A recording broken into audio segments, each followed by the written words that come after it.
And he just got through $70 billion to fund ICE and Border Patrol, because the government's #1 job, you could argue, is to keep its citizens safe. And if your citizens don't feel safe, you're lost. It was like being at Mardi Gras.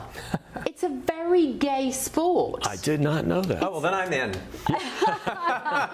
I don't understand why anyone would want to make the quality of policing less. Why you wouldn't want to do everything in your power. And it is a uniquely mayoral thing with a lot of mayors. They have an antagonistic relationship with the police. I live in New York City.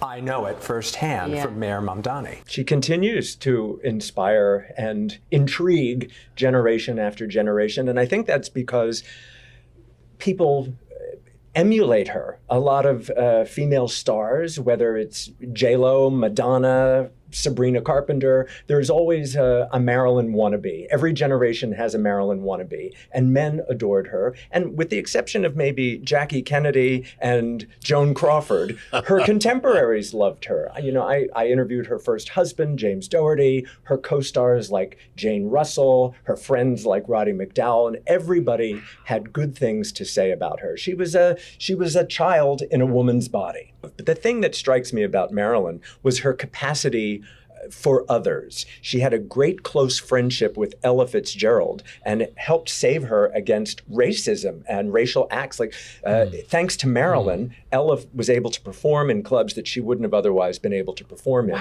She converted to Judaism when she married Arthur Miller, her third husband. So she was ahead of her time when it came to civil rights and acceptance of others, because she herself was so desperate to be accepted. You can't always follow in your parents' footsteps, and it's probably a good idea if you don't. You know, I'm a journalist. I can show you my awards. I'm a serious journalist. Just because I'm talking about entertainment doesn't mean I don't take it very responsibly. I mean, if I'm talking about, you know, the death of Michael Jackson or somebody's arrest or a court case or something, there's serious news to be told. Just because it's show business doesn't mean it isn't serious. It's a big deal to most people. I was able to use my own research, intuition, and forensics to fill in the blanks of his life for Kindred Spirits. So I gave Milton, in my mind, the happy ending he didn't get in life.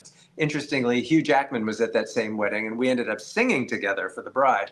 But that's another story. If you can find, even if it's black humor, if you can find the dark humor in life's injustices, you'll get through it. The message is that a family does not need to all live under the same roof to be a family. And that, I come from a blended family, so I know what that means. And every family eventually faces an older folk who has to maybe go into a nursing home or assisted living. Right. So it's not about being under the same roof. There are invisible bonds that keep you together. And that's the message of the book. It's exciting. You know, those moments are exciting. I am at heart a conversationalist. So my interviews are probably the fondest memories, much more than a red carpet event or, you know, a sad story. I mean, those are good anecdotes. But the most fulfilling part of my career has definitely been the conversation. There's constant music because of the Apollo. If it's not rap, it's gospel.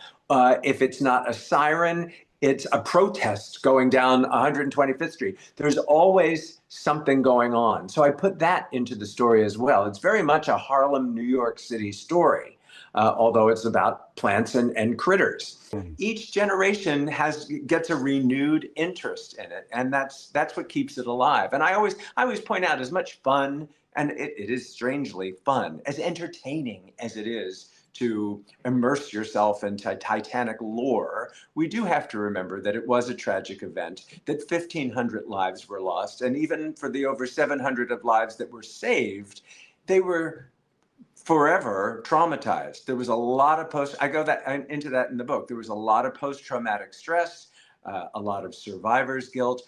Even those who survived the Titanic did not get a happily ever after. Right. Jackie Collins, my late great mentor, told me, when you go into the bookstore and if you see them on the shelf like this, make sure you turn them like this. Because if people only see the spine, they're not quite as intrigued. We put a lot of work into the covers. Yeah. So make sure the covers show.